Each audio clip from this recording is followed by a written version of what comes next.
Welcome back to the Fantasy Lunch, brought to you on the Fantasy Sports Channel, only on Blog Talk Radio by RapidDraft.com. Pat Hegewald alongside the Sports Blonde, Caitlin Morrall, our producer Duncan back in the house, fresh off a trip from Iowa. And when it comes to the news of the day, Caitlin, two things come to mind. One from the old guard, which is a 59-year-old man one shot away from winning a golf major. And the second comes from probably a younger person's perspective on something that's relatively new and kind of current events-ish, and that's the ESPY Awards. So in deference to your beauty and your youth, we're going to start out with the ESPYs. Did you have any chance to see some ESPY stuff? Just little clips. We're still functioning in a house with one television that you're able to sit in front of and watch because we don't have a couch. So usually it's the man who wants to watch the ESPYs, right?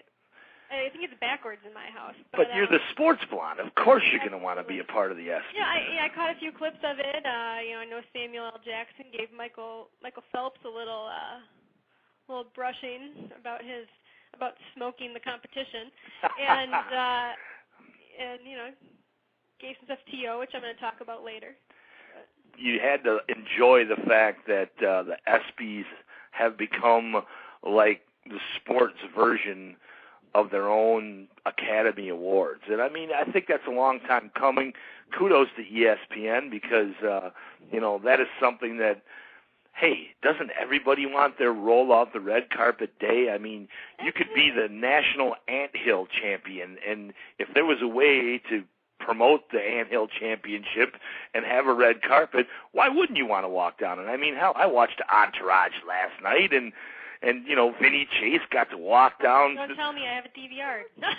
As he gets to walk down the red carpet. You saw that part promoted. I won't tell you all the good stuff, but everybody wants their moment in the sun, and as if jocks weren't deified enough, now we give them their own day. And it was good entertainment. I didn't get to see a lot because at my house we were watching the A&E, or the American Film Awards presentation for Lifetime Achievement to Michael Douglas, which didn't suck, but it wasn't the ESPYs. And when I flipped through, all I got to see was Nastia Lukin say thanks to her parents. I was a little disappointed in what I actually did get to see. I saw two dudes hacking up on Brett Favre, which was kind of cool. Yeah, Andy Sandberg and Seth Meyers, and I don't know if it was a shot at his, coming back, I'm retired, or if that he was supposed to be a presenter, and he backed out at the last minute. Let's remember, it's Brett Tired. Brett Tired, I'm sorry. Brett Tired. I call it Favre Watch. I say from right now until July 30th, it's Favre Watch 2009. And that'll probably go on till about 2015, and he's going to say, I know I'm 45. I think I'm going to be 40 by the time you're retired. The amputation thing ain't working out so good for me, but I still may be playing football, so don't write me off just yet. Well, speaking of Favre, Brad Childress is looking at some tape of his arm and seeing how he's throwing, and he says he's looking good. Brett Favre right now could be always looks good.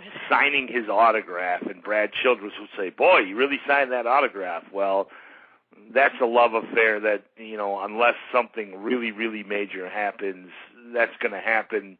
It's a done deal. I don't think there's any question about it. Right now, Favre, the only thing that he would do to look like a complete moron instead of a half moron would be to completely tell the Vikings no now. So he's coming back, no doubt about it. But, yes, Childress does love the arm. I don't think he would necessarily look like a moron for telling the Vikings no.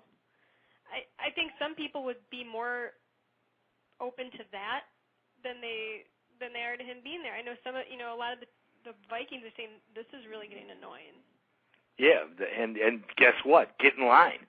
Oh, absolutely. Because the Packer fans know all about it. The only ones that kind of got a free pass in this were Jet fans because... You know what? I bet they're kind of pissed, too. Well, not necessarily. I just don't hear it as much. Maybe, but I think the fact that he came in there, breezed in there, gave him a reason to get a Woody for 3/4 of the season, let the ball out of the bag, and kind of fell apart, retired. They got Sanchez. All is good. The marketing people were happy. They sold a ton of jerseys. They put asses in the seats. So as far as his little stint in New York, I think when history looks back at this, the New York people are probably going to get out of this with the least amount of harm. And moving on to the other big news of the day that I thought yesterday, Tom Watson at 59 years old being one shot away from being the British Open Championship is really a shot in the arm for old birds like me. I mean, granted, the British Open is completely different than the other 3 golf majors for the simple fact that you don't necessarily have to be long, you have to be accurate. It kind of plays into an old man's game. Bottom line is this, to be at that age and that advanced in your career and to be out there with a 9.5-footer coming back up a hill to win a major may have been something the likes of which we had never seen before and may never see again. Unfortunately, he didn't get it done, but I don't think Tom Watson has anything to hang his head about. He did a great job. Absolutely. I thought the other, and I don't necessarily big because it's kind of ongoing, but Michael Vick was released from house arrest today, so he no longer has to wear the electronic, ankle. I call it an anklet. He didn't have a designer one. His was a little more functional. But he no longer has to wear that. So are we on Vic watch to know when Goodell suspends him now? Because, like we were talking on the radio this morning, yeah, I mean, obviously he was suspended from the NFL while he was incarcerated, but that really isn't a punishment because you weren't going to play anyway. Correct. And now it gets a little tricky. It may get into the lawsuits and the high courts to say, how much right do you have to stop a man from earning a living? He paid his debt to society. He's now a member of PETA or of the American Kennel Club. He's not going to, I suppose, he really can't find a living in anything else, and he's bankrupt. So, I mean, he did really pretty much lose everything he had. I don't really know the stipulations of bankruptcy, but, I mean, I don't know.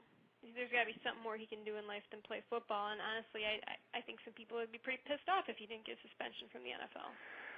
Yes, but again, back to the point, as we get closer to the start of the regular season, and as people start jumping into rapid draft and deciding where they want to draft and deciding what kind of team they think they're going to build, and in the 16th or 17th or 18th round, they can pick a Justin Gage, wide receiver from Tennessee, or they can take a flyer on Michael Vick.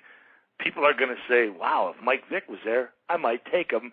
He should be there. Now take that and step it up to the next notch and say, I'm a professional sports franchise owner.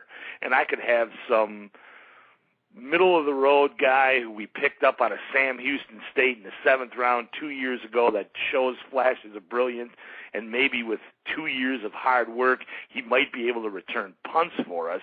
Or we could have Mike Vick, who is the man and can be the man. And, I think as time goes on, the Mike Vicks and the Plexico Burses of the world are going to have that much more of an opportunity to get a chance to play.